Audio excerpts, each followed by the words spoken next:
Hey guys, welcome to Through Flood and Flame. I have an announcement, not that anybody cares, but this is the very first time that I've ever done this. So I'll tell you what I did. Every time I make videos on my phone will fill up its space, right? So I have to delete it as soon as I edit it and complete it, right? And for the first time this year, literally, I can't believe it, in the third partial, I deleted the video before completing it. So here we are on take 2 on John Gilek, okay, finishing what happened to him, which is good because I didn't really like how I made the first one because I accidentally told you what happened before reading it, which wasn't very nice. Because remember what happened. So this guy, I really admire him. I've gotten through the chapter, how his life ends and everything like that is very admirable. So, what's been happening with him? Gilek is a pastor, remember. He lived in Bohemia. He escaped Bohemia to go to Gilek, right? So that he could study to be a pastor because he had been converted from Catholicism to Protestantism, which is Christianity, okay?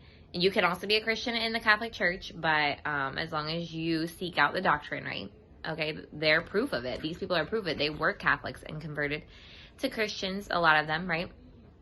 So he went to study, right? And he came back to help his people. And then he tried to help 20 of them escape. He got 10 out and then went to go back to get the other ones, but got captured and put in jail, right?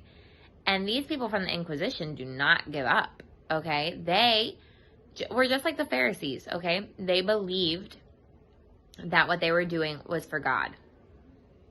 Some of them just wanted power, right? And that's what we see in the Bible as well, because Paul did enjoy his power when he was a Pharisee, but he did think that he was doing it for God. He did think that he was in the right religion, right? Because he was very dedicated to it. And then that's why I believe that's why God stopped him and said, Paul, I have a different job for you, but you got to get out of this Pharisee thing, you know, because he was trying to seek, but he was wrong in where he was seeking. And so, I believe a lot of the Catholic people that were part of the Inquisition would have had the same, opportunity from God, but they ignored it. Okay. The Holy Spirit is trying to draw us to him, and some people ignore it. Right? A lot of people ignore it. That's a very sad thing in life. So, this man is captured, and every day they push him to the point of death, okay, with his weakness. And they're trying to convince him, right, to become a Catholic again. Now they have his friend in jail, right? And they try to convince him as well to convert to Catholicism. And where do we leave off? That they told him he did, right? That's where they left off. He was thinking the whole time, Gilek was thinking that he hadn't converted. They gave up on trying to get him to convert because they left him, and then they came in and told him he had converted, and that destroyed him. So we are on the third paragraph on page 47. Third paragraph on page 47. What does it say? Gilek was overcome with grief at hearing this unexpected news that his friend had converted back to Catholicism, right? For a time, the priest stood watching him in silence. Then they advised him to follow his friend's example. But Gilek answered firmly that he was determined never to renounce his faith. Okay? I love that, because he did care about his friend, but he didn't get weaker because of his friend's decision. Okay? Arguments, entreaties, and threats failing to make the slightest impression on him, the priest departed, greatly disappointed at the failure of their plot. It was a plot. It was a strategy. Because look, Gilek's friend had not recanted. He had not converted back to Catholicism, nor was there the slightest probability of his becoming an apostate. An apostate is someone that leaves the faith. Okay, whatever the faith it is, if you leave it. So Gilek was tricked, and he still thought it. Okay, but no, the people had lied to them. It never says in this chapter whether or not he found out his friend had not converted. Okay? Back to Catholicism. So look what it says. Gilek, however, believing that his friend had recanted, was for many days in very low spirits. He had now been 7 months in prison, and winter had set in. His dungeon was terribly cold, and no extra clothing was given him. his situation gets worse and worse, guys. It's like if you picture it, I feel like I'm going to suffocate when I picture it. His bread and water were placed in his cell once a day, and all that he did not eat and drink immediately was soon frozen. Naturally, he suffered severely from rheumatism. That's where, I imagine it's like rheumatoid arthritis, which is a horrible arthritis that actually starts to break down the muscles and never come back. It's a degenerating muscle syndrome, so that means that you're never going to get the strength back, okay, that you lose in your muscles. And it became evident to the jailer that unless he were removed, death would soon end his imprisonment. He was therefore taken to a warmer place, a large room, in which were confined some of the most disreputable characters in the land. So yeah, he was given a warmer place with like crazy prisoners, people that had killed people, people that had done horrible things. You think they're going to treat a nice Christian man well? No. In such company, Gilek had a very unpleasant time. For the prisoners feared neither God nor man, and gloried in their criminal lives. When the summer came, the heat in the crowded room was intense, and Gilek longed to be back in his cool, silent dungeon. There can be little doubt that the priest hoped Gilek would find the company of felons so unbearable that he would recant in order to escape from it. Finding, however, that he was firm as ever in his resolve not to become an apostate, a change was made in the nature of his punishment. Okay, so here we go. They're going to get even worse than what they've been doing to him to try to get him to recant. He was removed in the autumn to a dungeon which was so small that he could not stand upright in it. Moreover, he found that when he had become accustomed to the darkness, that frogs and rats were overrunning the place, and that his scanty bedding was infested with insects. Water was trickling down the walls, and in a few days Gilek was again suffering from acute rheumatism. While in this state, he was once more urged to recant, but he declared that he would rather die than do as the priest had suggested. On being removed to a larger dungeon, a judge whom he had never seen visited him. "What is your religion?" he asked. "The Protestant religion," Gilek replied, whereupon the judge struck him with a heavy blow in the face, knocking him senseless to the ground. "Now will you recant?" the judge asked fiercely. When Gilek recovered consciousness, I will not deny my Savior," Gilek replied. This made the judge furious. He ordered the jailer to give him 30 lashes there and then. Okay, 30 beatings. Not take him anywhere, just do it right now. Now the jailer, remember, he's not part of the Spanish Inquisition. He's just a jailer. And he's going to have some compassion on the guy. The jailer looked at the poor prisoner sitting on the ground, and not being devoid of humane feelings, okay, it's not like he didn't have human feelings, tried to avert the cruel punishment. It doesn't work. Look. He said, "The prisoner is too feeble to stand. Feeble is weak," he said respectfully to the judge. "Then make him lie down to be lashed," the judge replied. The jailer began his preparations for administering the lashes, but the judge, becoming ashamed of his harshness, ordered him to postpone the punishment until the following day. So that was really cool because it did work, right? It looked like it didn't work, and then it did work because somehow, some way, this guy got compassion for a second and said, okay, no, don't do it. This judge visited Gilek daily during the following week, and every time that the prisoner refused to recant, he vowed to have him beaten. He vowed it, but he couldn't bring himself to actually do it. Possibly the jailer declared that Gilek was too feeble to bear extra punishment, for it was not inflicted. Some weeks later, Gilek was taken before the governor of the fortress, who, after telling him that it was in his power to sentence him to be hanged or burned at the stake, urged him to renounce his heretical opinions and return to the Roman Catholic faith. Still not working. Gilek answered that he would die rather than recant. The governor was evidently favorably impressed by Gilek's earnestness, that's sincerity, and without passing sentence, ordered him to be taken back to his dungeon. They don't know what to do with this guy, okay, because he has resolve, okay, that means he is dedicated. A few days before Christmas, the jailer commanded Gilek to dress quickly, as he was to be publicly excommunicated. Now remember, we've learned that in the Bible, there was a man that was excommunicated from the church of the Israelites. Why? Because he kept saying that Jesus had healed him, even though the Pharisees said, don't say it was Jesus. He's nothing. He did it on the Sabbath day. He's a sinner. Remember? And then I think it was the one that couldn't walk. I can't remember if it was the blind man. And they went to I think it was the blind man. And they went to his parents and said, what do you answer about this? He said, no, he can answer for himself. And then he was excommunicated. And when you get excommunicated from the church, you lose all privileges in society. Okay? Because you're not part of the church anymore, which is one of the biggest parts of the society. So nobody can sell things to you, do things for you, etc. So he was going to be excommunicated, but he was afraid something else was coming. Excommunication had, of course, no terrors for Gilek.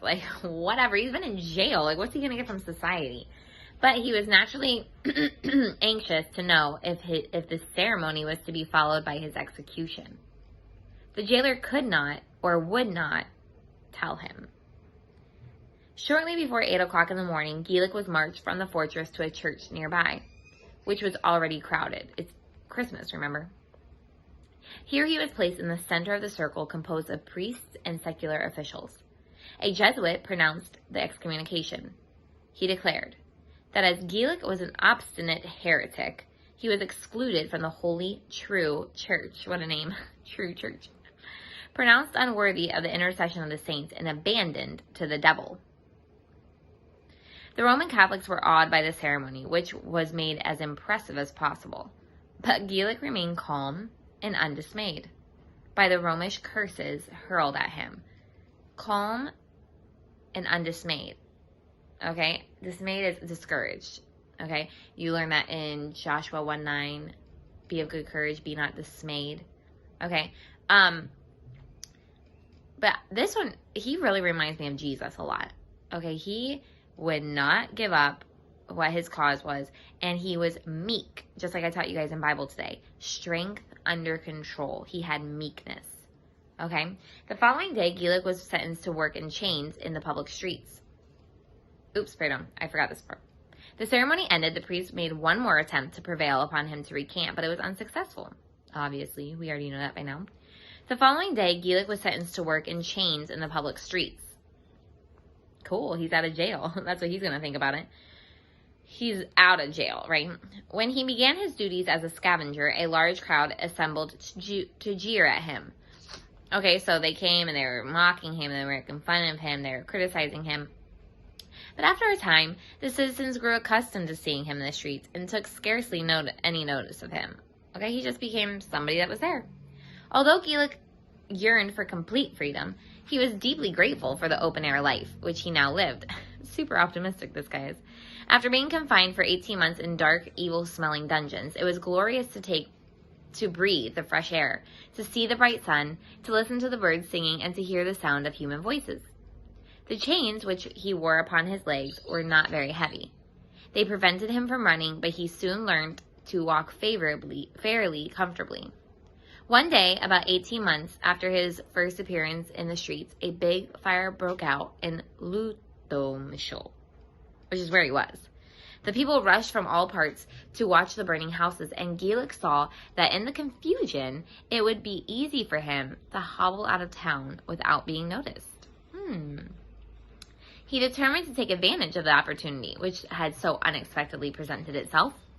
But as he was about to start, he remembered that an old woman who had frequently been kind to him lived close to the fire. Oof, that's probably God putting it on his heart, don't you think? She was very feeble, and the flames were rapidly approaching her house. Look, he didn't even stop to think about it. Okay, I need to go help her, instead of escaping.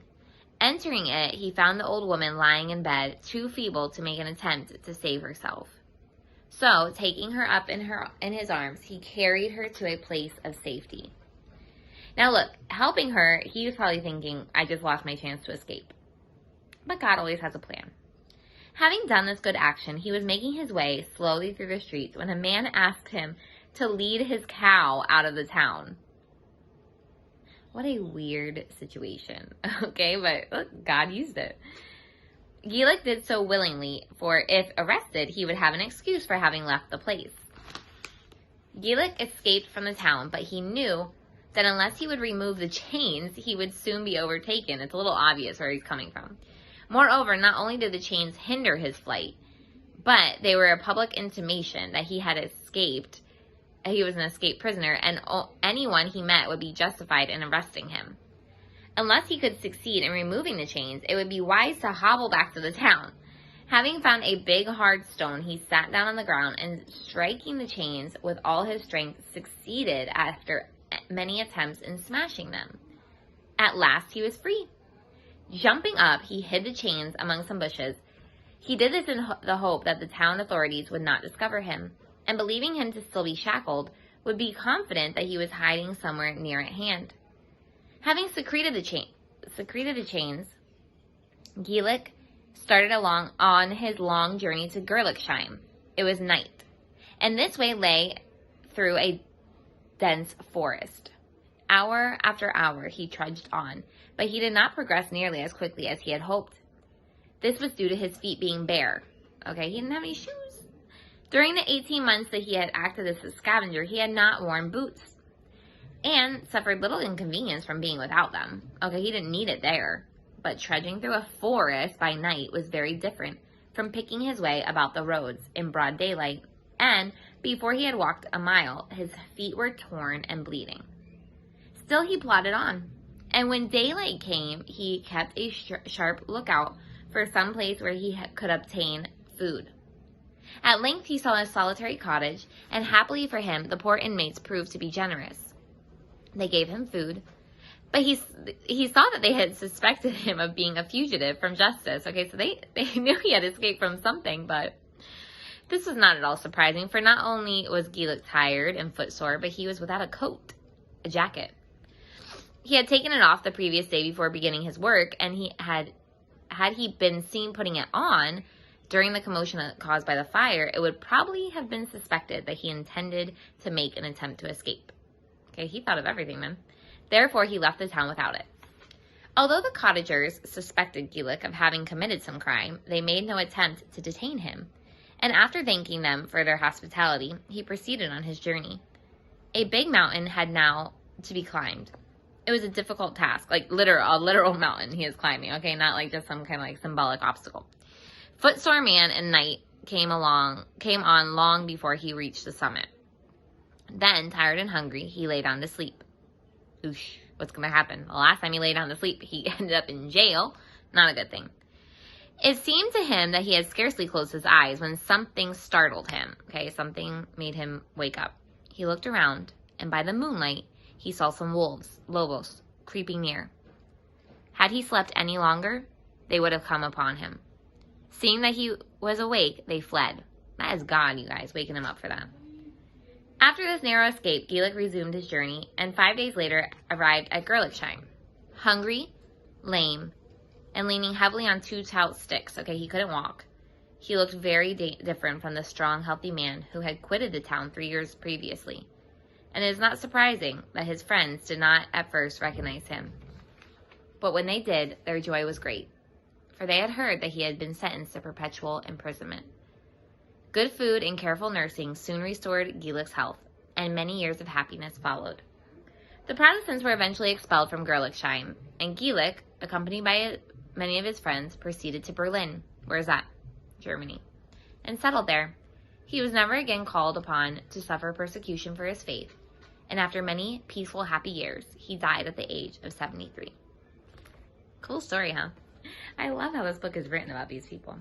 Okay. So today, all you need to do is tell me, in paragraph form or in points, that's fine, 4 ways that he suffered for his faith. 4 ways that he suffered for his faith. Tell me how he escaped. That's in a paragraph. Tell me how he escaped. And tell me 2 sentences about how he has the meekness like Jesus did. Okay? Bye, guys.